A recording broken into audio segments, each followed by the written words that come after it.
how can I say this, y'all? I remember, okay, I'm gonna say this. I remember this person told me, they was like, you don't have any fight in you. I feel like when things hit the fan, you just run. She's a runner, she's a track star. That was she don't run away when it gets hard, okay? I was like that. I'm that. But you think you driving for the driver? That was me. I'm like, God, you can drive. Hold on now. Hold on. Break this thing. Hold on now. Hold on. Wait a minute now. You're supposed to be making a turn. We're supposed to be going to destiny. Why is we going to turmoil? Okay, we're making the wrong turn.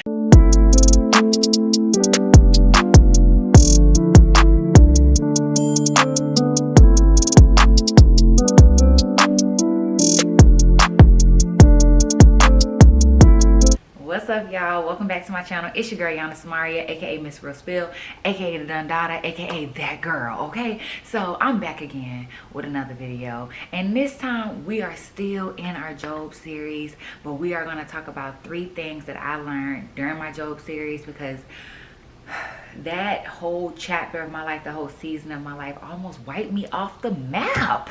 It almost wiped me off the map, but thank goodness that my Father God is his grace is sufficient and his mercy is sufficient, and he carries us when we can't carry ourselves. Because love, I got to a certain point where I was like, baby, I can't do this no more. I can't do this no more. If you don't come save me, I don't know who will. It's a song called Do It For Me. That's my anthem. If you don't do this thing, I don't know who's gonna do it, because I can't do it myself. Okay, I don't have the strength, but I trust you though you slay me. Yes, should I trust you? But trusting God when he's slaying you isn't always easy. And that's why this is called Real Spill, because I'm gonna give y'all the real all the time. And baby, me and God was gonna have to square up. All right, because I was like, what is going on with my life? I wasn't always happy with God. I wasn't always understanding and knew everything that was going to happen and was okay with everything that he was walking me through. There were some seasons or some situations where I was like, you can come better than this. I know I can learn another way. This is not the only way that I could possibly learn. Like, you could give me another scenario, another situation, another environment to thrive in. But it seems like you're giving me environments to suffer in, and I'm trying to figure out why. So if you did not watch the first, the Job series, part 1 or part 2, go back and watch that, because I talk about who Job is. He's a person from the Bible.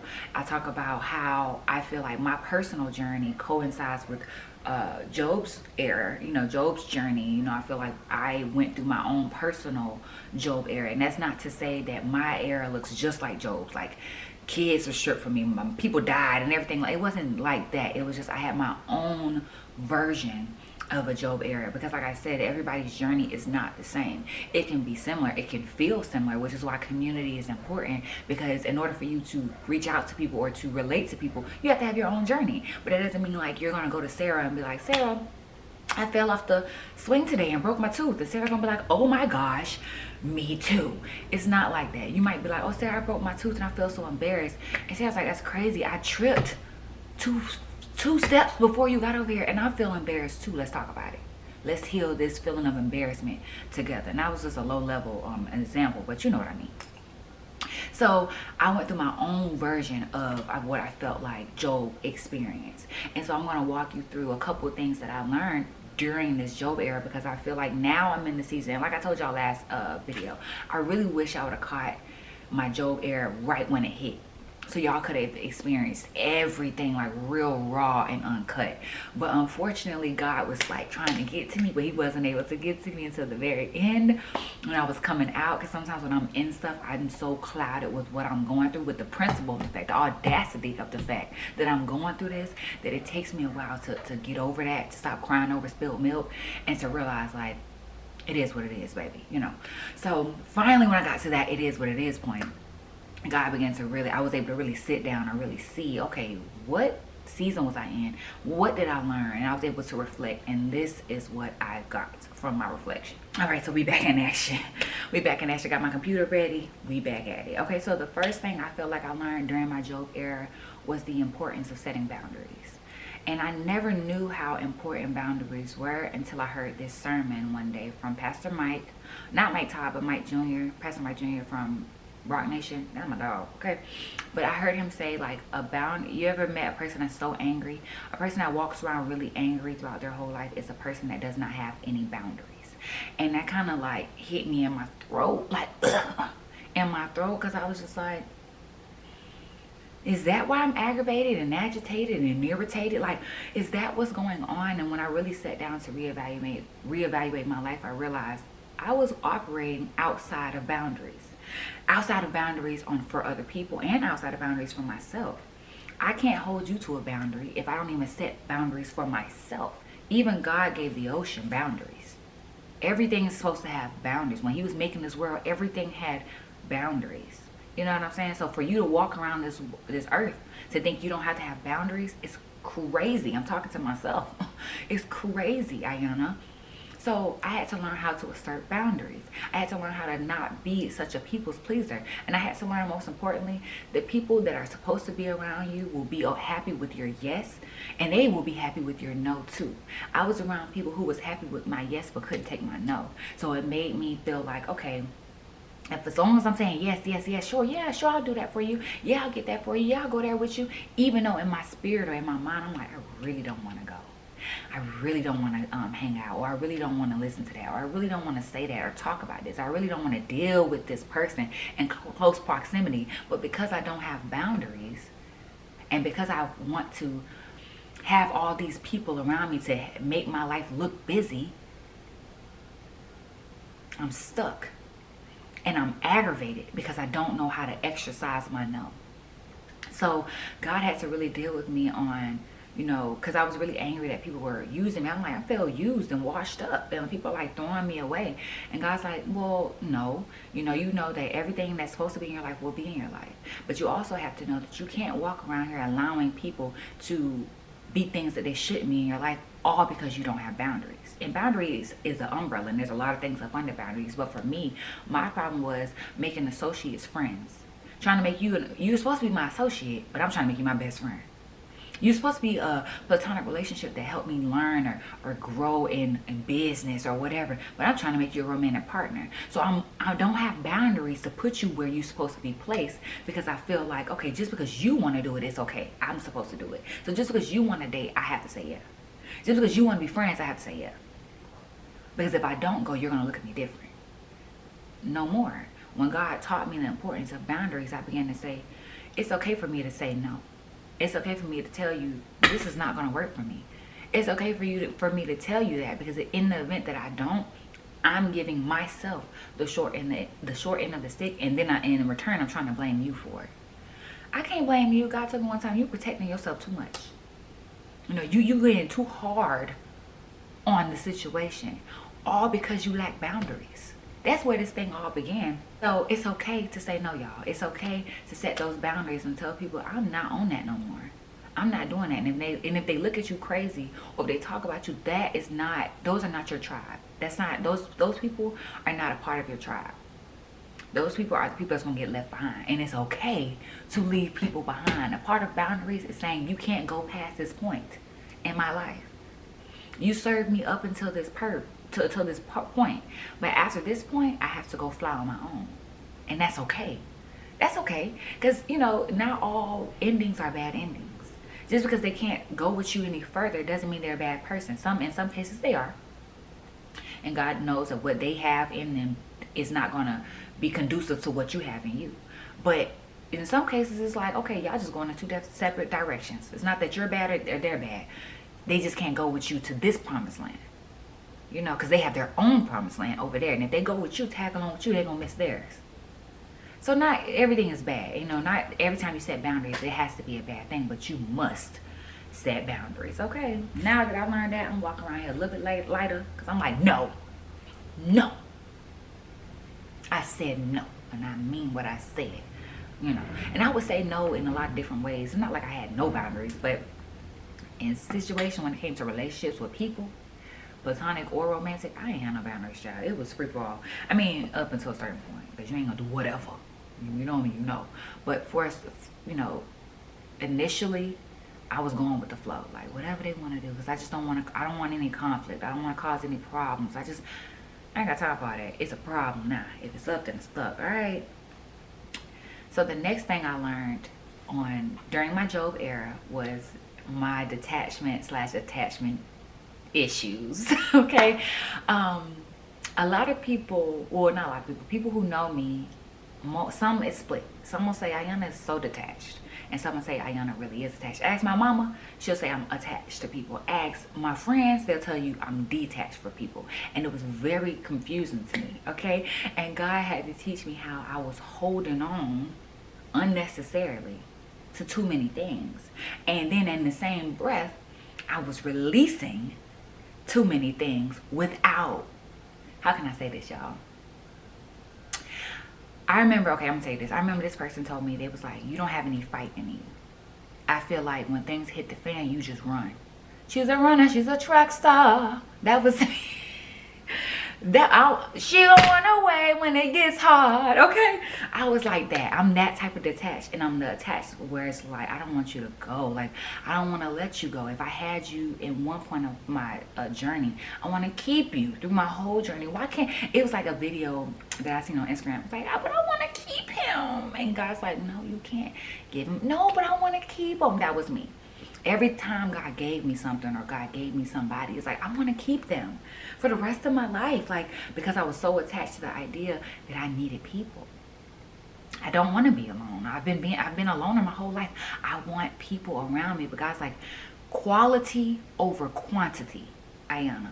You want people around you, but sometimes that one person, you're overlooking that one person that's been in your corner since the beginning. You want quantity when you need to be focused on quality. Quality does not always equate to 50,000 people. Sometimes quality is 2 people, you and that other person, or it's 3 people, you, yourself, and I. Okay, it's not always everybody around you. And I had to learn that, and I had to learn how to release people from my life. And it's okay to allow people to go and live and go and explore and live their best life. Just because you walk away from me doesn't mean I'm a bad person. Doesn't mean I'm inadequate. Doesn't mean I'm not good enough. And it doesn't mean that you're a bad person. Sometimes in some situations they be on their big one and they be flexing, but in some situations it's just like we've outgrown each other. Our season stops here, and it's okay to let it go. It's okay to walk away. But then in some situations it's just like, Ayana, you can't run. There's a difference between walking away from something that no longer serves you and running from something out of fear.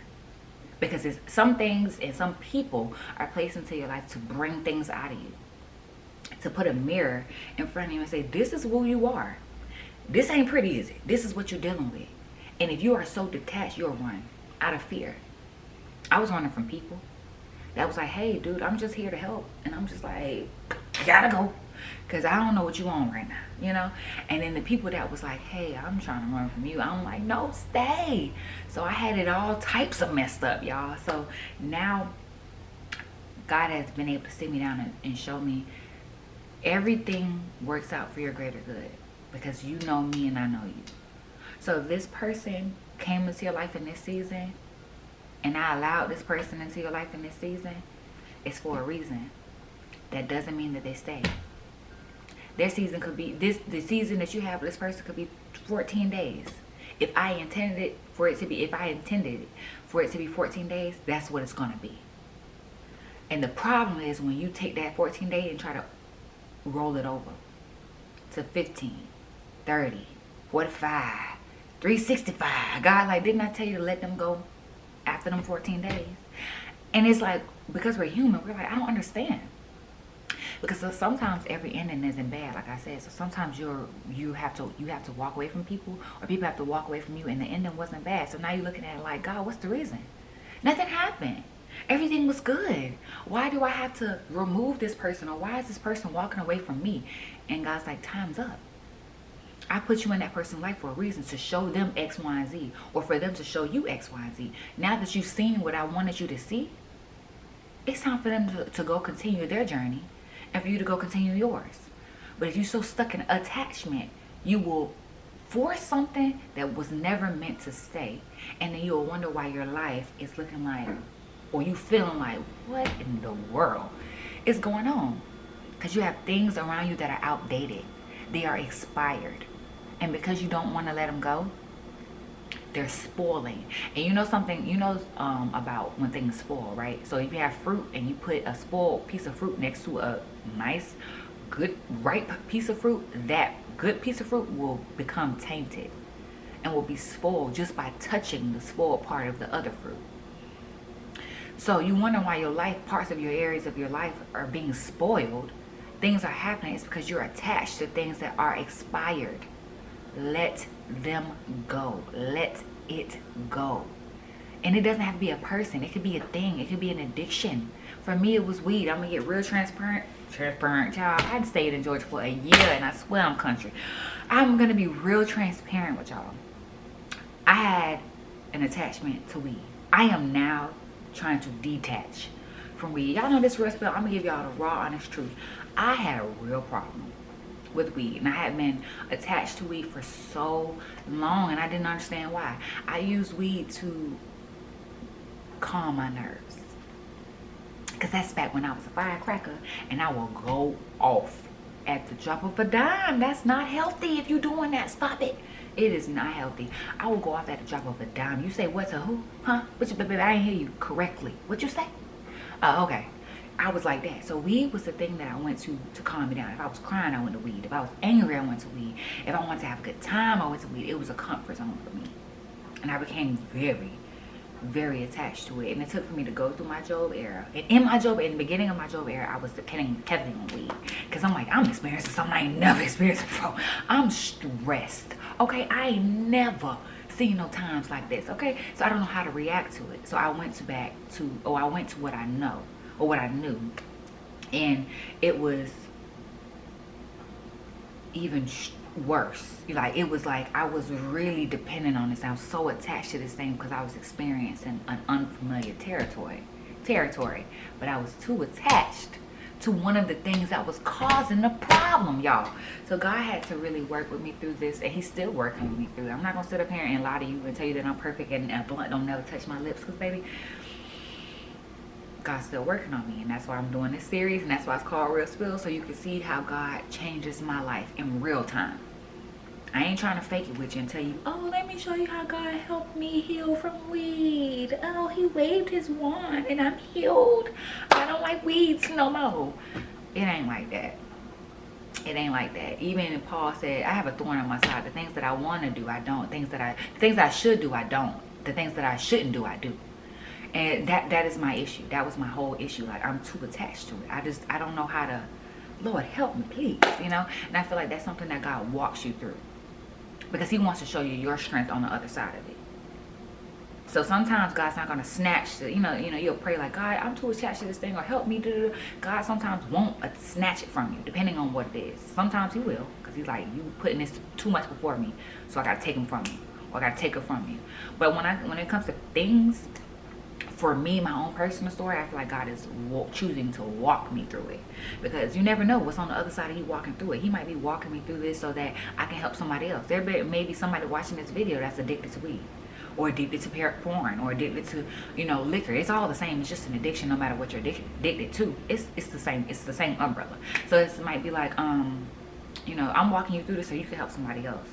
I'm walking you through this, and once you get through it, you'll look back and be like, I'm never gonna be back there.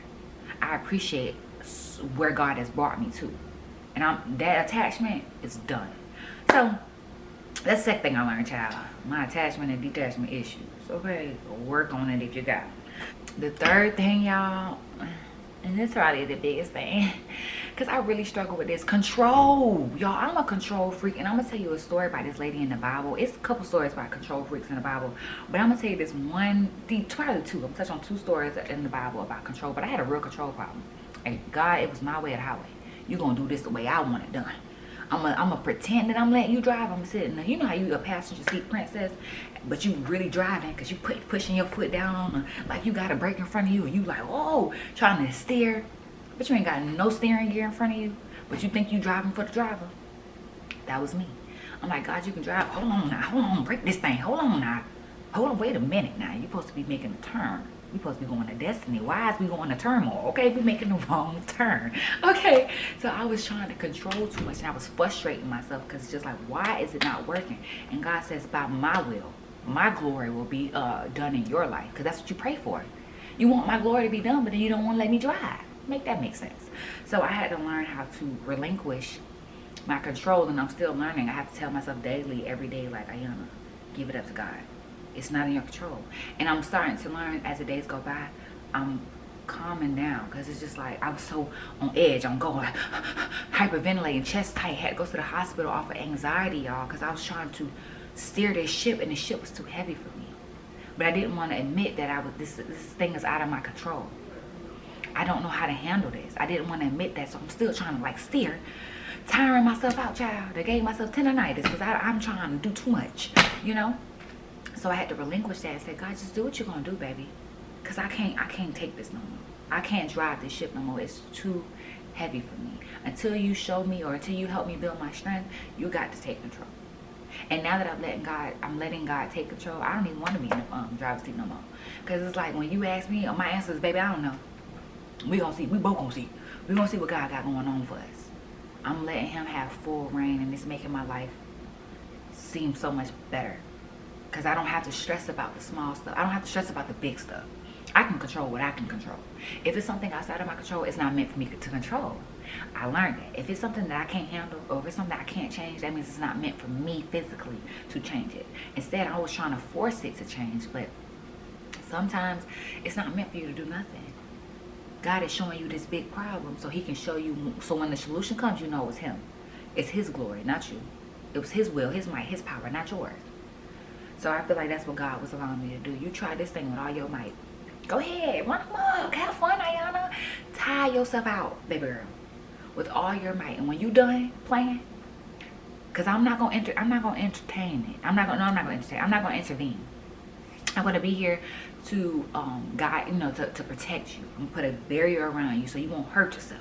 Because you know, when you're learning to walk as a kid, your mama don't hold your hand the whole time. She's behind you, what? Doing this. Well, her hand not touching you. She's just like, okay, I'm guiding you. I'm behind you. Just in case you fall, I can catch you. Just in case you slip, I got you. You fall forward, I got you. You fall backwards, I got you. You fall to the side, I got you. I got you. But you gotta walk. So I feel like, but I'm gonna let you walk. So I feel like God was like, I'm gonna let you walk. I'm gonna let you run amok. I'm gonna be here as a perimeter to be like, okay, no, none of this can happen to her. She's learning. She's finding her way. When you get tired, and God knew I was gonna get tired. When you get tired and you sit down in the corner and pout and say, baby, I can't. No. That's when I'm gonna step in. That's when Big Dog gonna step in. I'm gonna show you how it's really done. Because if I let you walk on your own and I allow you to get to the end result, because the end result gonna be big. Because God is all knowing, so you know the end result gonna be big. So if I let you walk and stumble across it, and I help you along the way, and I don't say nothing, I don't tell you, I just help you along the way, you'll think it was your might. You'll think that was all you. You'll get to the end and be like, oh, I'm self-made. I manifested this. This was me. Nah, baby. So I'm gonna let you do your little manifestation. I'm gonna let you do your little runabout, your little routine. And when you done, and you sweating, and it's the fourth quarter, and you got 2 minutes left in the game, and you down by 10. No, I'm sorry, you got a minute left in the game, and you down by 10. I'm gonna show up and I'm gonna show out, and you gonna win this game, and you gonna know that it was nobody but me. I carried you across that finish line. Because that's the type of God we serve. That just is what it is. And I'm not upset about that, because he do his big one. He's way more powerful than me. So if you gonna come in at the last minute of the game, the 1 minute mark, because I'm tired, and I'm allowing you, I'm asking for help, because sometimes we won't help, we won't ask for it. I'm asking for help, and you come and you show up at your heart. I ain't got nothing to say, but thank you, hallelujah. So let me tell y'all the story. Put this into perspective. So I don't know if y'all know Sarah, or Sarai, however you want to pronounce it for the Bible scholars. However you want to pronounce it. Sarah, Sarai, and Abraham. So they were married, y'all. Y'all know me. I'm going to give y'all the good ghetto version, good hood version. Because you know, from Duval County, it is what it is, okay? So y'all know Sarah and Abraham, they was married or whatever. So Abraham came to God, and he was like, hey, check this out. I'm going to give you a child. Because Sarah wanted a child, but she was barren. She wasn't able to carry any children at the time. So he was like, I'm going to give you a child. Because I know you and Sarah want a kid. Sarah been begging me for a child, and I'm going to give her one. All right? I'm going to give you a child, and this child's going to be blessed up under my eyes, right? So boom, Sarah like, that's finally, Lord, I've been asking you for a child. I'm so happy. Thank you. Time goes by. Years go by. Sarah's sitting in her room like, all right, now, I'm getting old. You know, just to put it in today's time, imagine Sarah being like 70, pushing 80. Sarah say, I'm pushing 80, bruh. What's gonna happen? Like, I thought you said, Sarah's like, wait a minute. I'm like 70 something. I'm pushing 80. I'm pushing 80, God. Where's my child? I cannot, you know, the older you get, the more at risk you are for pregnancy. So what are you doing? You know what, God? This is what Sarah thinking. You know what, God? You don't know what you're doing. Come here, baby.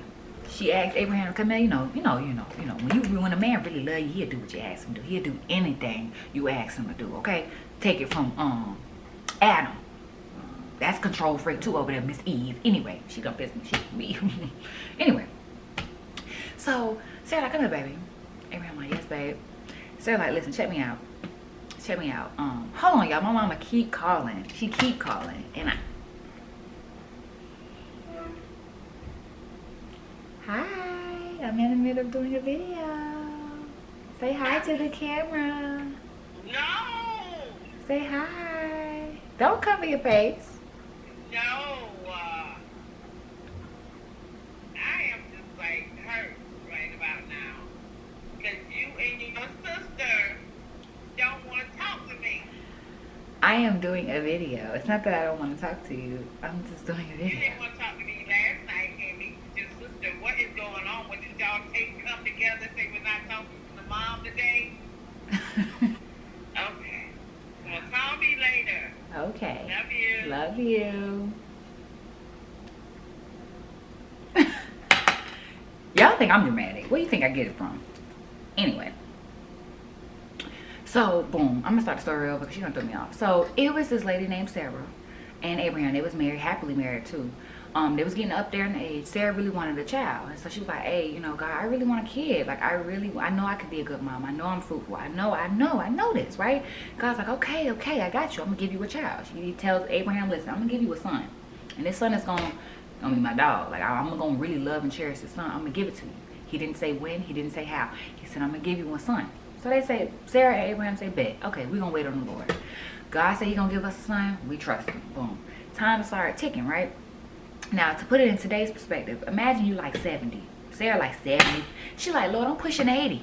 Where my kid at? Because y'all know the older you get, the more at risk you are for pregnancy. So like, you said you was going to do something, you ain't do it yet. So you know what? Because I'm a control freak, I'm going to take this up on myself. I got this. Don't worry about it. Don't worry about it, God. You know, you busy.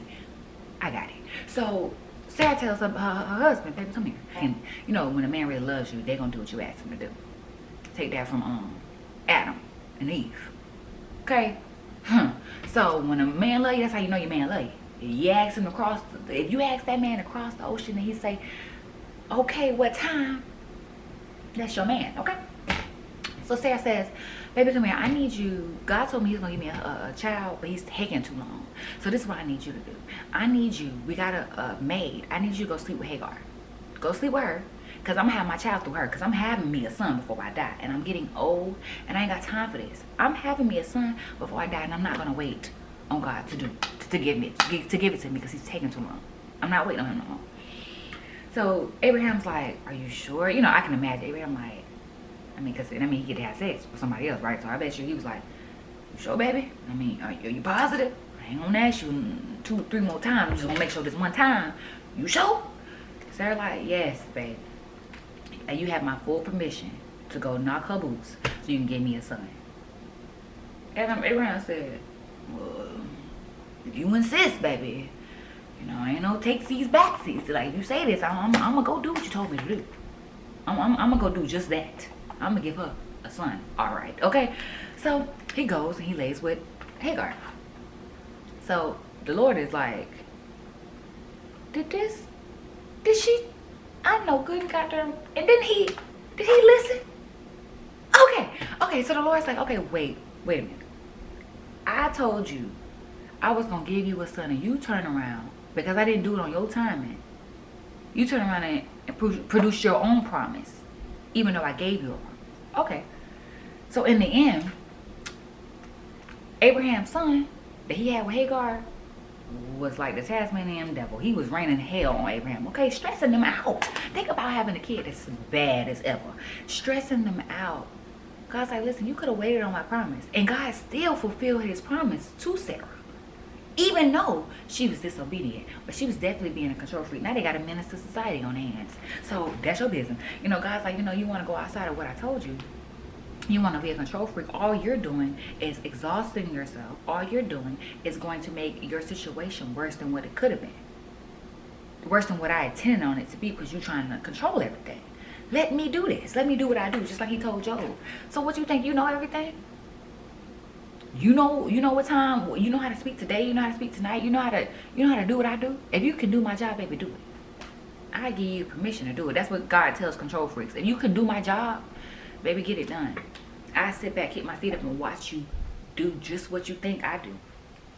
And then we try, we don't even measure up to at least a quarter. Baby, we ain't number 0.1, 0.5. Okay? 0.5, okay? To 100% scale. 0.5, not to a 1, to 100. Okay?